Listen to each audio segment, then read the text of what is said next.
And in fact, you got that sense today. He had a press conference today. I didn't, I don't get excited about these things. I don't really watch them because A, I know I'm going to see enough of the clips. And B, it's just such a waste of time anymore. It's the same garbage over and over and over again. He might say something a little bit different, but it's still in the same trash can. It's all just so stupid and makes no sense. But he was doing apparently a press conference, but from my understanding, he was rambling for so long that some networks cut away and said, well, this is supposed to be a press conference. When you start taking questions, maybe we'll go back. But this is Donald Trump today talking about how he had such a good life. He didn't need to be in this at all. And, he really could have done things differently. I gave up that life for a life of politics. I gave up all of these beautiful places that I have all over the world for a life of being abused by the fake news media. Yeah. So that's him complaining about how he had this great life and he gave it all up to be president. So he gave it all up to be president because Donald Trump's the kind of guy that has an ego so large. He puts his name literally on every single building. And, he's got to put his name on buildings. By the way, a lot of people don't realize his name was on a lot of these buildings because he screwed up so badly financially with these buildings that the only reason why they kept his name on there is because he had a name. So they were paying him for royalties. So Donald Trump became more of a marketer than he became any kind of real estate guy. So let's make sure we understand that Donald Trump was never a really great real estate person.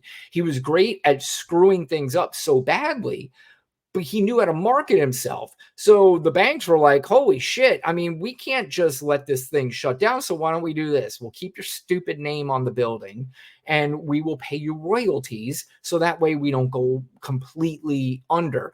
And, that's how he kind of made a lot of his money. And then, of course, most of his money came from his father passing away. So, but that's him, almost doing the whining thing. I'm getting this feeling that Donald Trump is in the OJ Bronco chase part of his presidency at this point. He is really starting to scramble. He knows that he's in big trouble. So he's trying to get sympathy instead of making amends with what he did. And neither one of those men, O.J. Simpson or Donald Trump, would ever admit to the awful things that they've done in life. So what they do is they look to garner sympathy from those people that they know will give it to them. OJ had the same thing. You had a group of people who were just going to sympathize with OJ no matter what. Donald Trump's the same guy. He knows he has a cult following out there that is going to sympathize with him. And unfortunately for him, they make him feel like he's right and they make him feel better. But he doesn't understand. Everybody else doesn't buy into his bullshit. He stays in his bubble because it makes him feel better to stay in that bubble. And when he goes outside of it, he doesn't understand. So what does he do? He attacks. And that's his only way. And then he gets his sycophants to cheer and think that that's awesome. And that's, basically the cycle that we've had with him. But this is another thing. This is a question really at this point now for MAGA people. And I'm asking this seriously. I'm not joking around. This is him talking about supply chain. Now, supply chain was a big term used back in 2020, 2021 during COVID when a lot of things were shut down. So we had a hard time getting supplies in, for a long time because so many things were shut down and it was interrupting the supply chain to get these products to the United States or to wherever it is that we needed to get to. I don't remember. Everybody remembers the toilet paper shortage that we had. That was a supply chain issue. But Donald Trump still seems to think we have that issue. And I seriously want to ask MAGA this. I want you to watch this clip and I seriously asking, do you agree with this? And are you seeing the same thing? bring back our supply chains to stop costly supply chain disruptions. We have tremendous disruptions. I have it all the time, and I think you do too. We order things, and I keep saying, well, when's it getting here? Sir, there's a supply chain disruption. And I mean, you end up getting stuff like 3 months late now. I don't know, all these geniuses over here, I think we can say that. I'm not sure that you're necessarily as much into it, but they are. And I will say that often, very often, we have problems with supply chains where I'm waiting for things for weeks and weeks. And I say, by the way, whatever happened to a supply chain, sir? It's not coming in. And it's a terrible thing. Nobody ever thought a thing like that would happen to our country.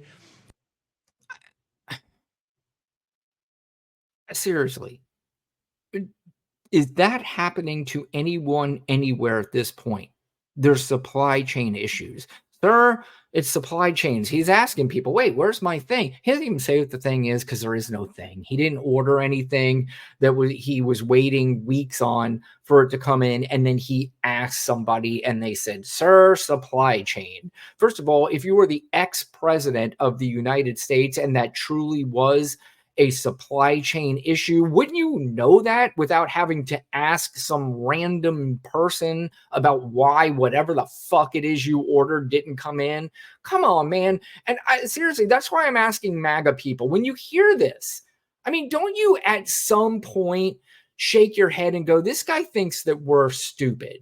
He thinks that we're fools. And he's saying this out loud because he knows there are people who will go around and regurgitate this nonsense that there is still supply chain issues. There's been supply chain issues in years. I have no idea what he's talking about. If anybody out there listening to me knows what he's talking about, please put it in the comment section. Let me know. I have no idea what he's talking about, that there are supply chain issues. But finally, he was asked about Kamala Harris, and he's taken offense to the personal attacks that Kamala Harris is levying on him.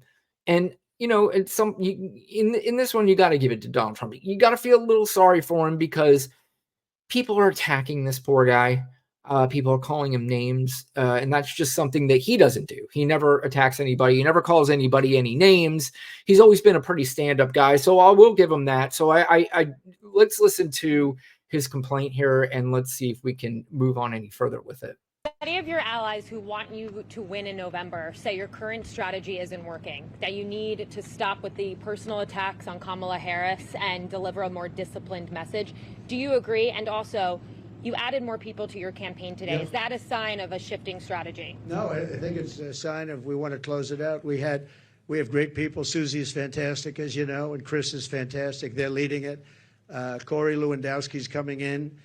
He'll be, personal envoy, or he'll be at some level. They're going to be, Corey Lewandowski, by the way, I'm not sure he's going to enamor the woman vote, because he's one of these guys who was, I think he was cheating on his wife. He was cheating with some other, who is it? Hope Hicks. He was doing all kinds of crazy stuff with, but doing a great job. Look, we've taken, with all of the abuse we've taken from the fake news media, all of this horrific abuse we take, and all I want to do is make the country great. All I want to do is have strong borders. Poor guy. Good education. We want to have choice for education. So important. So many different things. You would think it would be the other way. We rebuilt the military. We did so many great things. But that's the way it's been for Republicans, and I guess more so for me than anybody in history, and that's okay. Because we're leading in the polls. For the most part, we're leading in the polls. We were leading Biden by a lot. We're leading now. But I think when she's exposed, I think we're going to beat her by a lot more than we would have beaten Biden by. Because I hope people remember he's saying this, because you know what's going to happen after he gets his ass beat in November. He's going to say that she was undemocratically nominated, that she should have never been the nominee, and he's going to complain about that. But he, in his mind, is leading the polls, and he's going to beat Kamala Harris worse than he would have beaten Joe Biden. He had a little group of people that have been voting for him for a long time. She doesn't have that. People don't know who she is. As far as the personal attacks, little glitch, because of what she's done to the country. I'm very angry at her that she'd weaponized the justice system against me and other people. I don't know what he's talking about there. I assume he's saying that she was the one who had him prosecuted in all those cases, which A, is not true, and it's not true that Joe Biden did either. Very angry at her. I think I'm entitled to personal attacks. I don't have a lot of respect for her. I don't have a lot of respect for her intelligence, and I think she'll be a terrible president. And I think it's very important that we win. And whether the personal attacks are good, bad, I mean, she certainly attacks me personally. She actually called me weird. He's weird. It was just a soundbite. I mean, if this were a junior high school presidential race, that sounds to me like a speech that you would hear from one of the candidates. The fact that this is a grown adult doing this for the presidency of the United States is beyond concerning, and it's really embarrassing for this country that this is what we're dealing with. And I'm hoping, like I'm sure many of you out there who are watching this, that this comes to an end in November, that we don't have to put up with this anymore. I mean, Donald Trump, who continues to repeat the same garbage over and over and over again, and in some extent, to some extent, it worked. He's gotten people convinced that the border is the biggest issue on the planet. He's got people convinced that people are coming in here and murdering, raping, killing. He's got people convinced of all kinds of things that just are not true.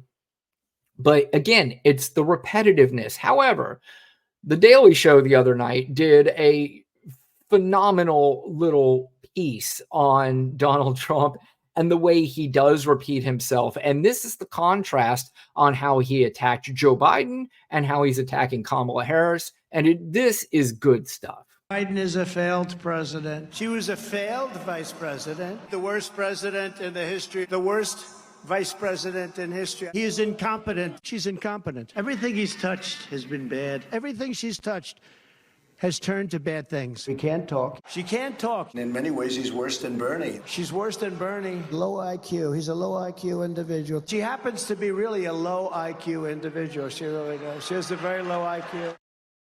I mean, that's just perfect. And how do people, grown adults, if you're out there and you are a Trump fan, how do you listen to this? How do you listen to the same repetitive garbage over and over again? The stuff that he says, they're the exact same thing for everybody. The other thing too, for years, I mean, just literally think about it. For years, decades, we've been hearing that Democrats are coming to take your guns. I mean, let's just go back to starting with Clinton. And I don't even know if this was a big thing when Clinton was president. If it was, let me know.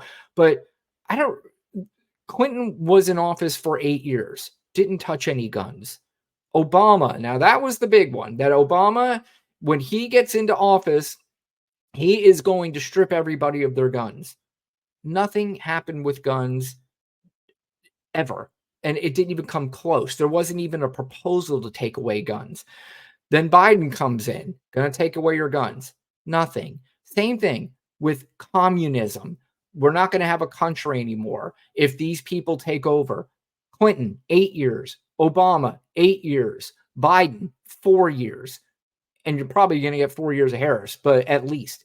And nothing. No communism, no socialism, no taking away guns, no stripping away of your rights. None of this happened. So at some point, are you going to go, why do they keep saying that? Because it's not happening. Or are you under the impression that it is happening, that it has happened? And unfortunately, I'm afraid that that's probably the case.